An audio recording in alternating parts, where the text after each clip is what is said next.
Our next speaker of the day is Noah Khrachvik. Noah is a co-director and theorist of the Midwestern Marx Institute for Marxist theory and political analysis. He's a working class dude and a militant in the Communist Party USA. Noah, um, you can start your presentation now. Where's Noah? Basically, I'm going to start by making everyone, or at least myself, slightly awkward. Because why not, right? I always get a bit overwhelmed when I'm asked to be on a panel like this. So I find it helpful to just get that part over with right away. I get a huge case of imposter syndrome, and that's the problem. Always, every time, without fail. I mean, here I am with all these people who spent years and years in the academy, years and years deep in study, and they've got all these fancy degrees and done all this brilliant work. And who am I, right? I'm kind of just a dumb ape who swings a hammer for a living, right? I mean, that's literally what I do. I swing a hammer for a living. But I'm a dumb ape who's always had this thirst for understanding things and for fixing what's wrong that I can never quite seem to quench. And so I'm a dumb ape who wakes up at 4 a.m. every morning, and I spend the hours before I go to work reading, right? That's the only time you get a quiet house with a teenage son, by the way, 4 a.m. to 7 a.m., give or take, you know?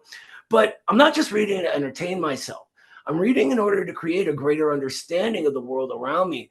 And that turns into a lot of work, studying, writing, going over my notes and my questions. And this turns into something else over the years. It turns into at least what I hope are insights. And taking all this stuff that I've been learning, all this thinking dialectically and understanding how to ascend to the concrete, all that, and trying to work out new theory through it, new theory that's applicable to our particular time and place in the universe. And that's hard to do when you're also worried about working enough hours or swinging enough hammers, in my case, to make sure the bank that doesn't take the house, to make sure the kids have school clothes, and that there's actually food in the fridge, even though now it seems to be priced just out of reach for all of us. All that, especially when it seems like work takes more and more from you. And even when there's more dollars in your paycheck, what you end up with after that seems to get less and less. These are daily concerns for hundreds of millions of working class Americans right now. So when I was asking myself, what could I possibly add to this conversation with so many brilliant people who are clearly, let's face it, much smarter than myself?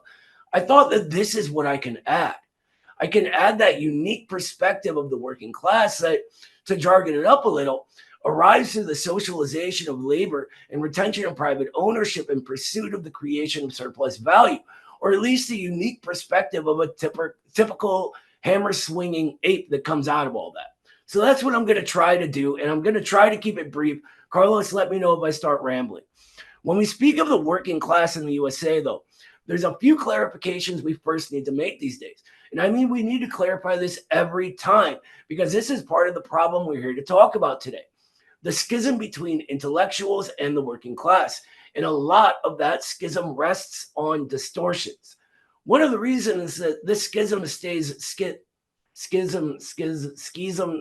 separated. Sorry. One of the reasons for this separation seems to be that the left has largely forgotten where the working class even is. And it does this because it's forgotten how to analyze class through the Marxist method, through that ascension to the concrete I mentioned. And that's been here from the beginning, really. There are exceptions, of course, but largely we've had a problem with dogmatism since Marxism came to this country. This is when we get to distortions of dogmatism, mechanism, all the biggies, right? That's how we get there. There's a quote from Lenin from the first part of State and Revolution that sums up the phenomenon rather well, though, because as we all know, history repeats itself first as tragedy, then as farce. Lenin says, today, the bourgeoisie and the opportunists within the labor movement concur in this doctoring of Marxism. They omit, obscure, or distort the revolutionary side of this theory, its revolutionary soul. They push to the foreground and extol what is or seems acceptable to the bourgeoisie. All the social chauvinists are now Marxists. Don't laugh. This seems to be happening in a new form, of course, corresponding to the advance of the imperialist system to its fully financialized form and bourgeois ideology into its sort of wokest form, as it's often called, of the 21st century, the stage we're in now. The difference really is only in form, though.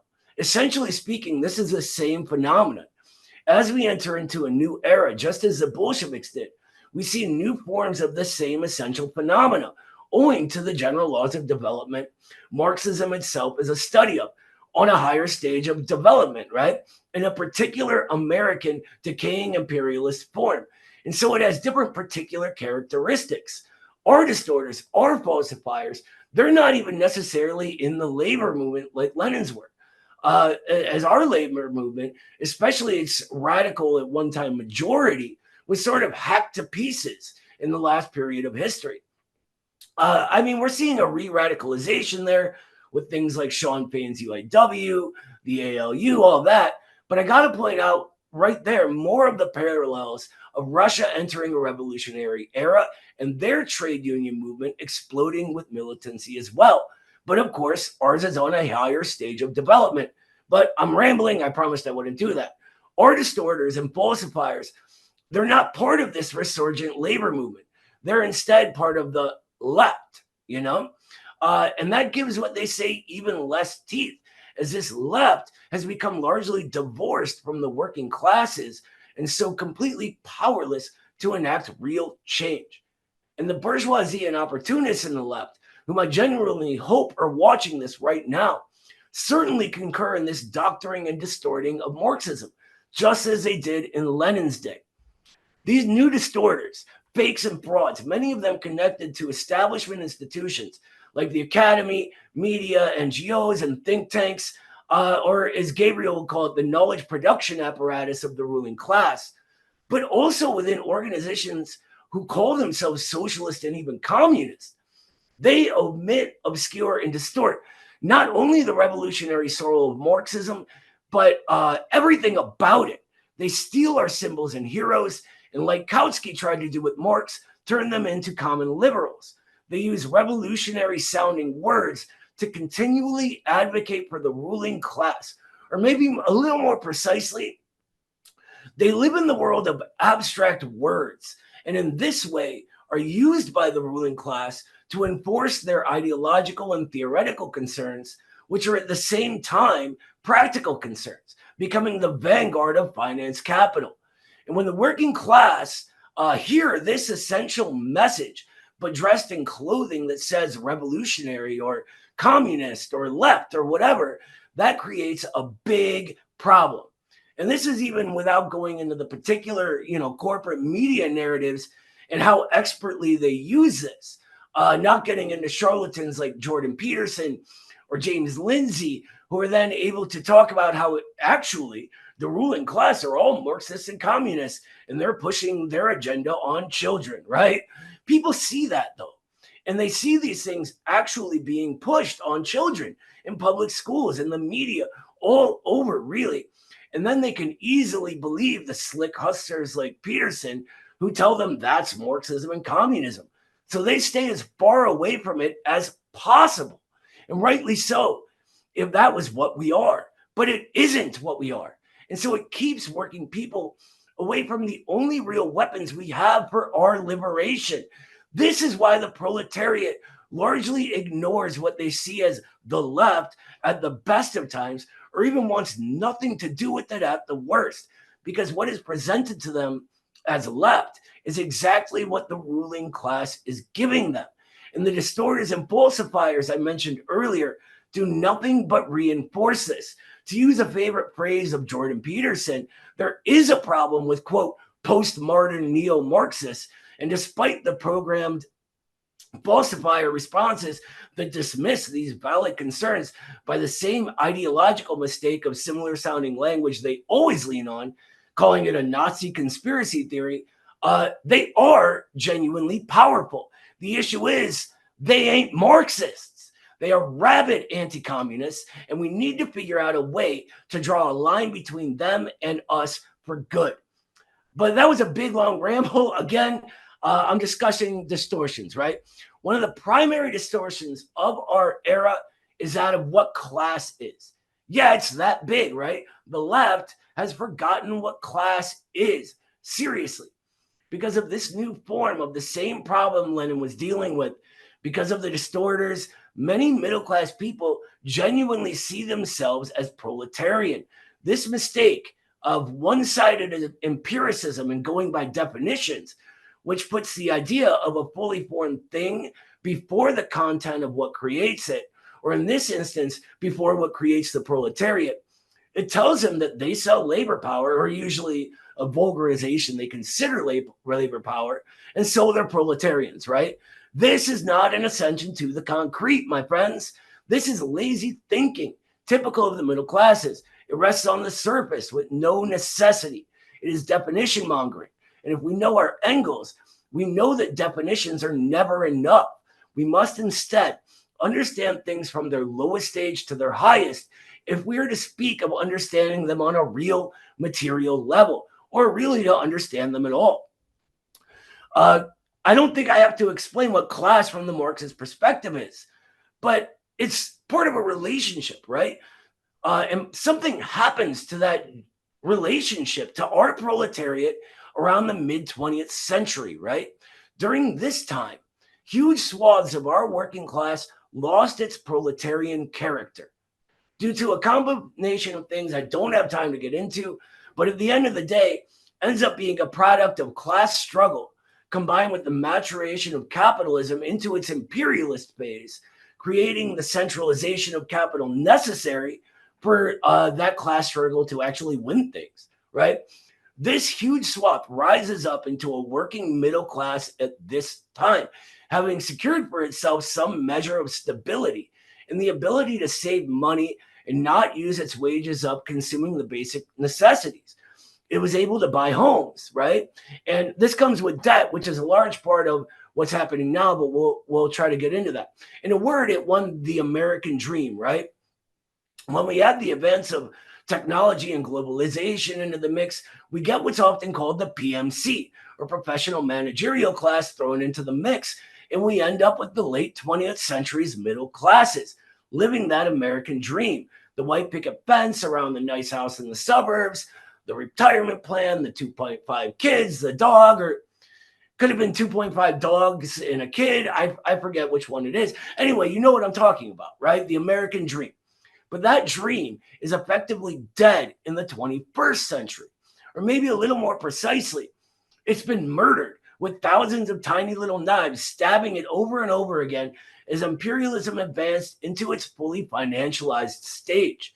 And the corpse is now on full display for the American people to see. I have a theoretical pamphlet on this phenomenon coming out soon. It's what we at the Midwestern Marx Institute call reproletarianization. But this is a part of the general problem that we're discussing. So I needed to give this little bit about it just to get to that. Reproletarianization is nothing other than the same process as the original proletarianization during the advance of industrial capitalism, but on a higher stage of development. Just as the stable middle class peasants of the early industrial era were proletarianized as the forces of production outmoded the old relations of production and industrial capitalism came into being, our working middle classes are losing that stability and falling down to the level of the proletariat due to a very similar process with many of the same essential outcomes of being proletarian, such as the inability to accumulate anything past means of consumption, or to put it in common language we hear all the time, struggling paycheck to paycheck, unable to afford a $500 emergency. The problem is, this ain't the progressive era of industrial capitalism, right? It is instead a decaying, moribund stage of fully financialized capitalism, where profits are primarily made through speculation and arbitrage by the financial bourgeoisie.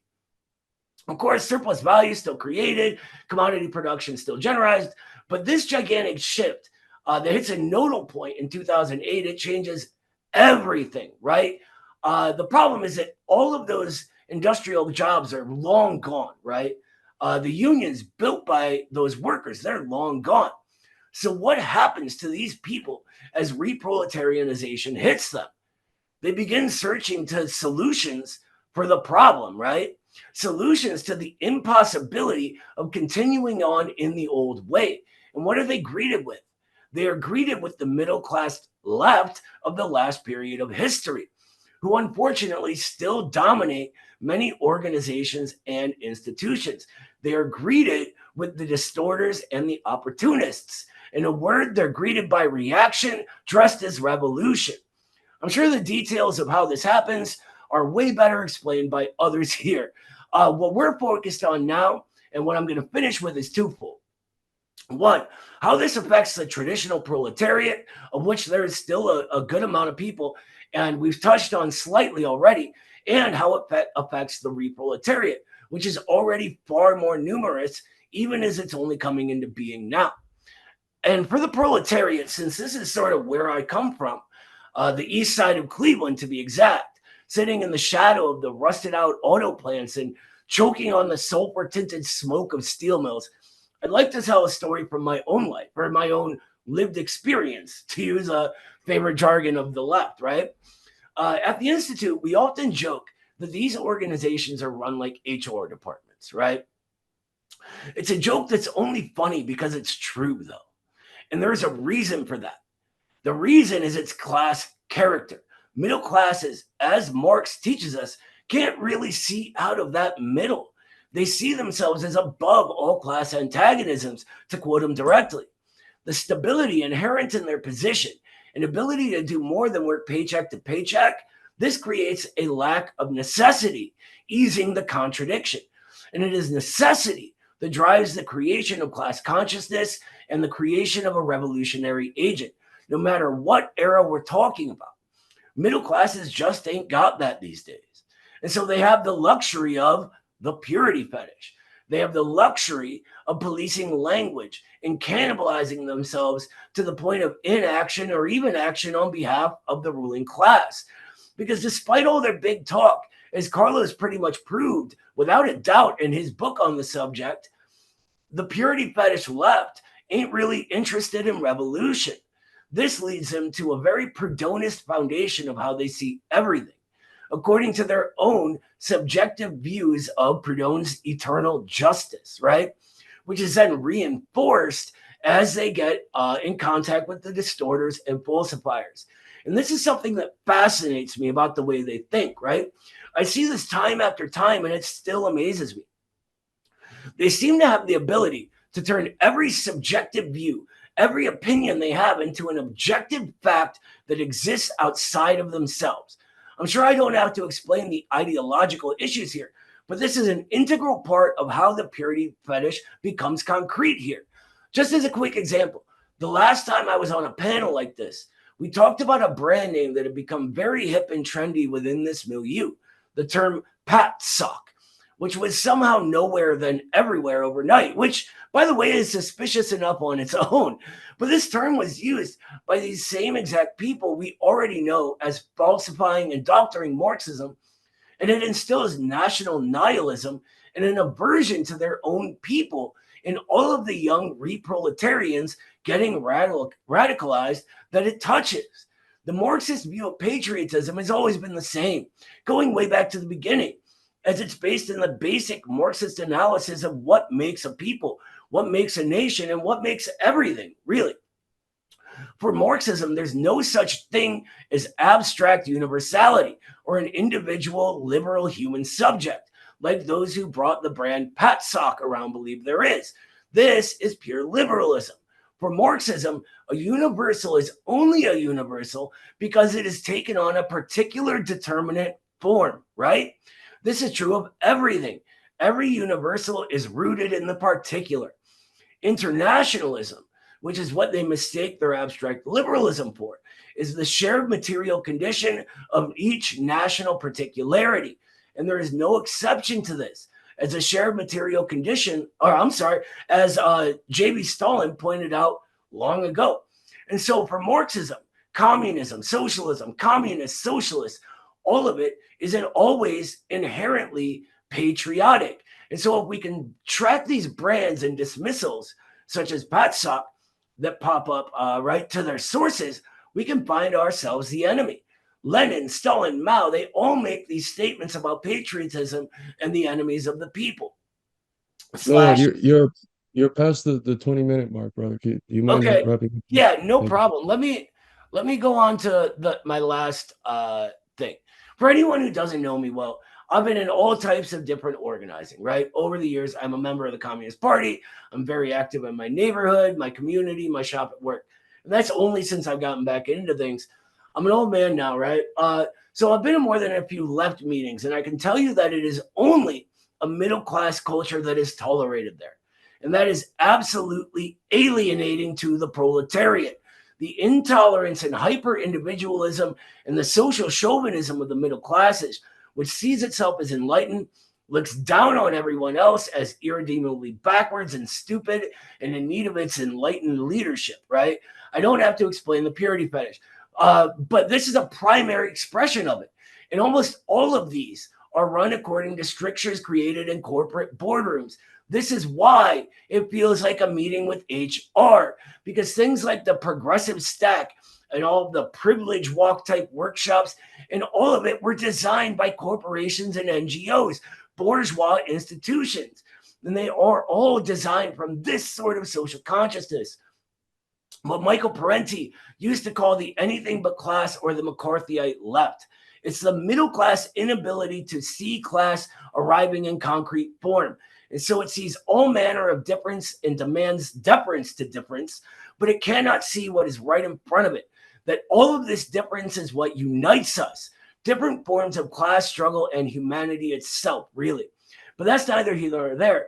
I sit through these, right? I sit through these HR meetings and I deal with them because I believe we are capable of overcoming these problems. But here's the rub.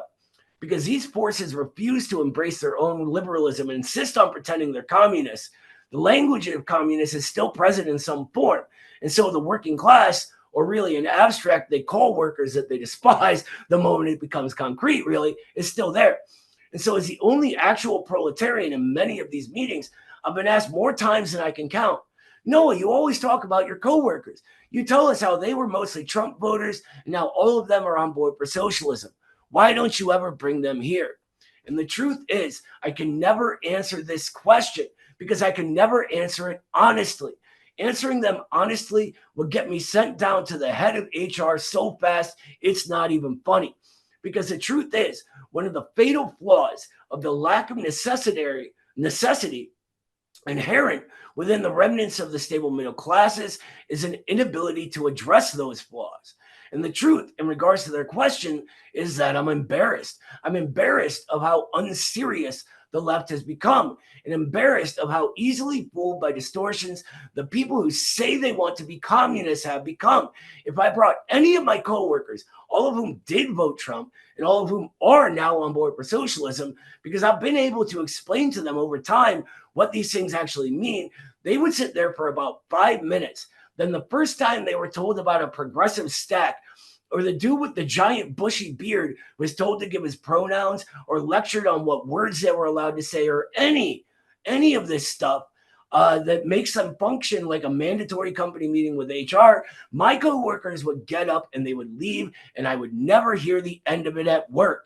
Because nobody wants to deal with HR. The proletariat has necessity. There are real struggles to be considered. As I mentioned, everything is getting more expensive and our wages are getting worse. We need to worry about the bank not taking the house, about making sure the kids have food on the table. We don't even have time to worry about our own feelings, let alone to consider everyone else's and walk on eggshells the whole time around them because of their sensitivity to language. And so it is absolutely insulting to tell a working class single mother living in a trailer park that she needs to shut up and listen or check her privilege because actually she's an oppressor and she didn't even know it. So she should probably decolonize her mind because her great grandparents emigrated from Ireland, then lived in ghettos and worked in the same crappy jobs all immigrants worked their whole lives. And just that whole thing rubs me the wrong way. But this is the necessity of the proletariat. When we combine this with the reproletariat entering the picture, it brings up a question. I was going to try to answer that, but I'm out of time. No. So thank you all so very much for putting up with my rambling. Thank you. I'm Michael Hudson. I'm appearing here for the International Manifesto Group. If you like this video and ones like it, please subscribe. For more information, go to the address on the screen.